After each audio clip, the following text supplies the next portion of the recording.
Hi, good morning, students. How is everyone doing? Have you had your breakfast yet? Good morning, Good madam. morning, madam. Yes. Yes, madam. That's good to hear. So, before we begin our class today, can you all hear me clearly? Yes, madam. Yes, madam. All right. So, last week I asked you to find information and examples and present to me the five metacognitive and five cognitive reading skills, which I have given last week. Correct? Yes, Yes, madam. madam. All right. So, have you all submitted it? Yes, Yes. madam. Okay. But madam, Uh-huh. sorry, we managed to find all 10 points, but we don't know how to explain the other 2 points. Oh, okay, that's all right. We'll discuss together later. So I'm going to open up your presentation. So you're group 14, right? Yep. Okay. This is what you have submitted, right? Yes. Okay. Yes. So who is presenting first? Madam, I'd like to present first. All right. Okay, Wana, you can go ahead and start. Okay, so for cognitive in reading skills, the first point is sustained attention, which is the definition is the ability to direct focus in cognitive activities, or in another word is focus. Learners mainly use this skill in order to focus at one task in one time. For the example is reading newspaper or novel. And the second one is sequential processing, and this definition is mental process to understand the order of the words and ability to store the information that we read. So for the example is reading novel. Okay. And I move to the third one. And the third one is working memory. This is like the ability to hold information in our mind.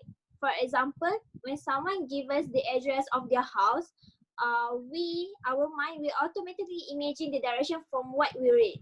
So yeah, Mm-hmm. I pass to Abby. So I will talk about the last 2 points under cognitive, which is visual span and processing speed. Now, the first one is visual span. Visual span is under fluency.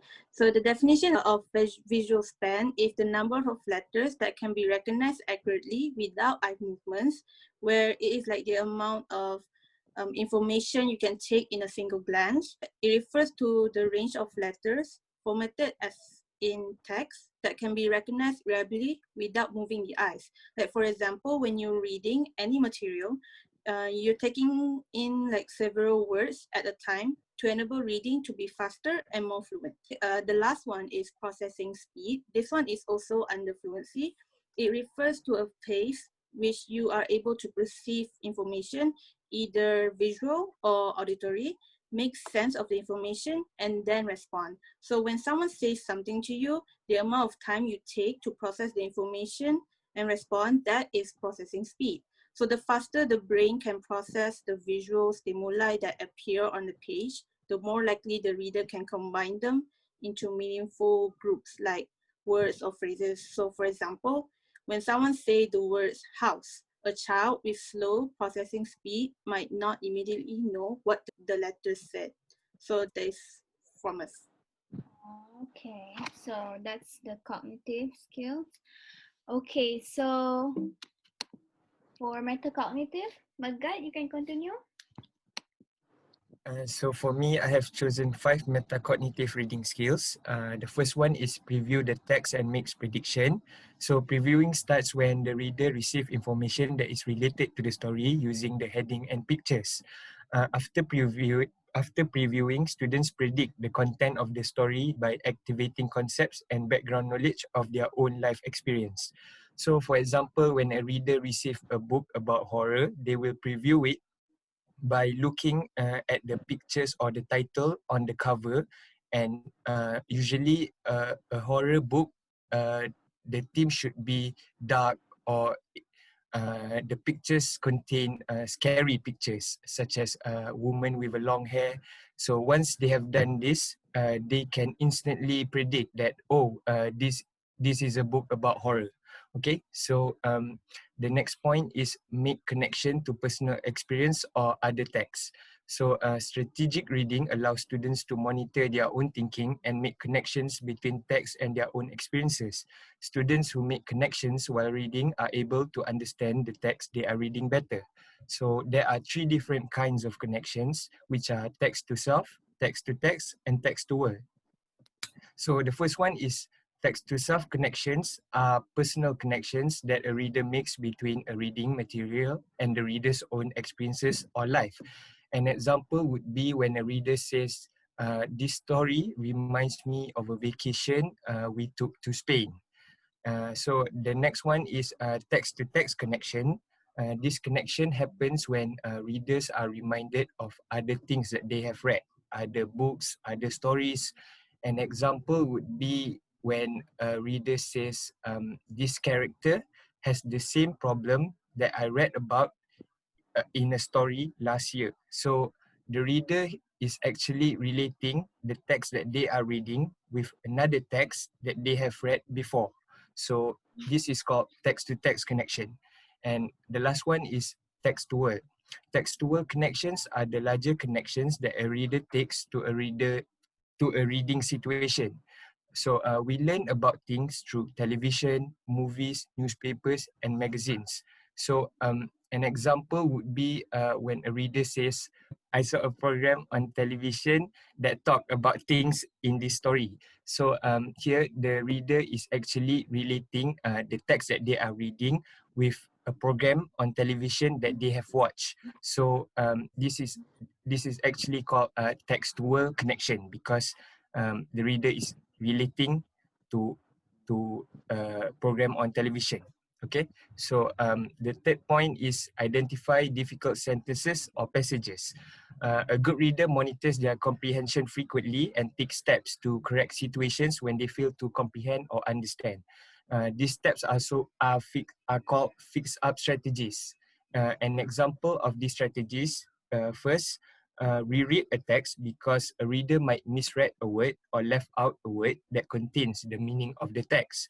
And the second point is continue reading for a few sentences so it might help you to receive the intended meaning. Many readers do this mistake when they fail to understand. They actually stop and they can't really understand what the text mean. But actually, if they continue reading, they might receive the actual meaning. So the number three is to figure out the unknown or confusing words by identifying roots and fixes using dictionaries and context clues. Madam, sorry, I was only able to find explanation for these 3 points, but I don't know how to find another 2 points. So Oh, okay. That's all right. I'll help you out. Let me just open up my notes. All right. So here, right? Okay. So ask clarifying question. All right. So what is it? So asking clarifying questions. The questions are asked specifically designed in order to gain clarity about an issue, idea, or perspective before making a decision. All right. So it is important for people to understand that clarifying questions are not an opinion.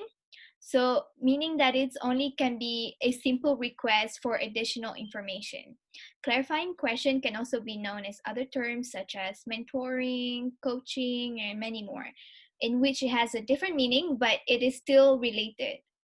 So why do we ask clarifying questions? So it is to allow students to obtain more information on what they have heard or read. It also allows students to fill in the gaps when the person gives an incomplete passage. Um, so it gives an opportunity for students to extract more detail from the sender so the student can get a more clear picture and will result in less case of miscommunication. And I've provided some examples of clarifying questions. So these are the examples of clarifying questions. So these questions are often asked when you are confused, when you're not certain of what the other person is saying. So you can simply ask these questions in order to confirm.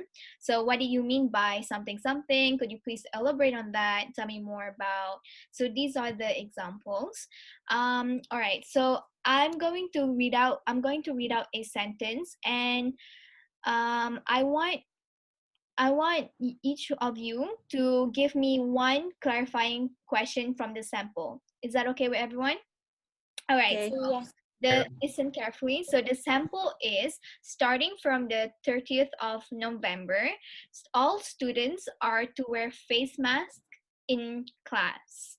So can anyone please give me one example of clarifying questions? Can I try, madam? Yes, Ellie. Did I hear you correctly when you said starting from the 30th of November?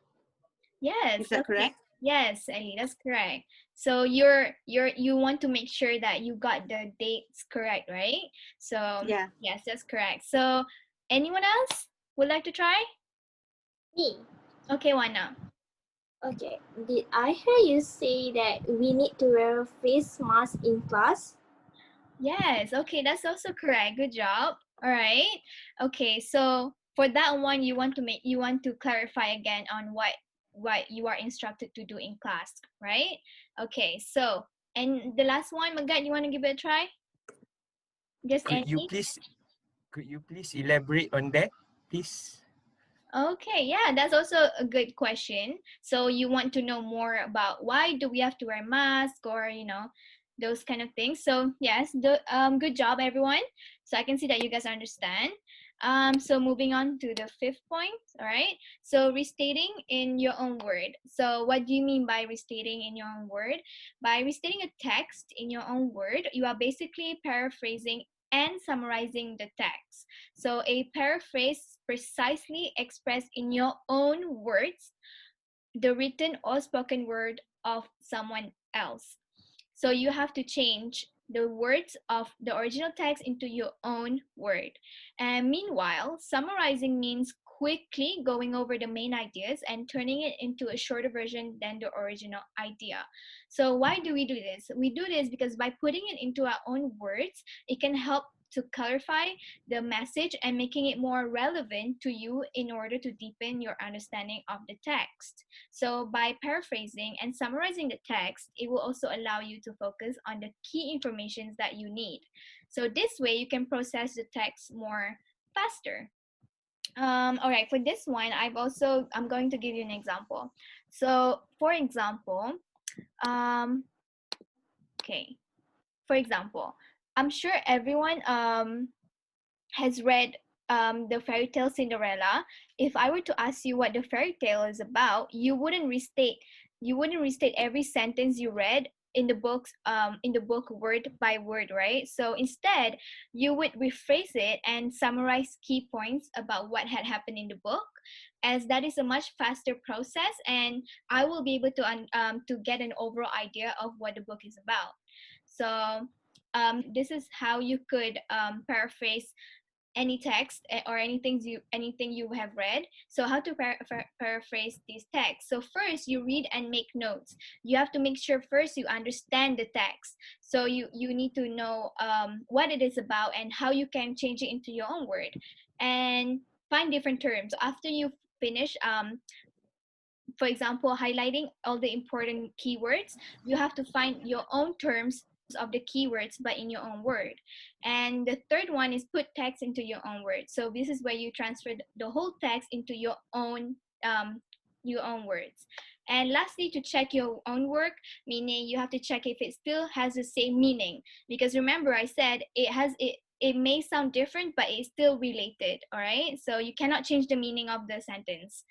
All right. So I have a small exercise for you guys to do. All right. So I need someone to rephrase this sentence. So Willy Wonka was famous for his delicious candy. Children and adults love to eat it. So anyone knows how to rephrase this? Anyone would like to give it a Can try? I do it, Yes, Ellie. madam? Willy Wonka Uh-huh. was known throughout the world Uh-huh. because people enjoy eating the tasty candy he made. Mhm. Good job. All right. That's correct. See, everyone heard that, right? So that's one example of paraphrasing. Okay, so it's still the same, but she just changed it. She changed the orders of the word and some of the keywords. All right. So that's all right. Okay, wait. You guys, okay, you can move on to the strategies. So Okay, so Metacognitive strategy is a method used to help students understand the way they learn, or in other words, it is processes designed to help students think about their thinking. There are 7 strategies that can be used in the classroom, which are number 1, identifying one's own learning style and needs, planning for a task, gathering and organizing materials, arranging study space and schedule, monitoring mistakes, evaluating task success, evaluating the success of any learning strategy, and adjusting. Madam, Yes. may I know what is monitoring mistakes? Okay. Monitoring mistakes is basically this is where you have someone or yourself to monitor any mistakes you've made in order to improve and in order to correct yourself, because without mistakes you would not be able to know what you have done wrong, or how you could improve on yourself or on your writings, on your readings. So that's why it's a good strategy to monitor your mistakes, because then you could improve. Okay, you can. Is that all for metacognitive? Yes, madam. All right. Yes. For cognitive. Yes, madam. For the cognitive part, Ellie and I will present this point. All right. So I will explain the cognitive strategy, but before we go deeper, the definition is for this strategy is a set of mental process and content in order to achieve goals or solve problems. So this is the list that can be used in the classroom. First one is activating, inferring, monitor clarifying, questioning, searching selecting, summarizing, and visual organizing. Okay. Do you want to elaborate on that? So one strategy that we can take from the list is summarizing. So summarizing is restating the meaning of the text in their own words and understanding. And all of these strategies can help students learn better and understand the content better. As future teachers, these strategies can help us to conduct the classroom better. All right. So is that all for your presentation? Anything else you want to add? That is all. Okay, well done, students. Thank you for completing your homework. If you have no more questions, so then you can scan your attendance and you may leave, and I will see you all next week. All right, Thank thank you, you. Madam. madam. Bye. Bye-bye. Bye-bye.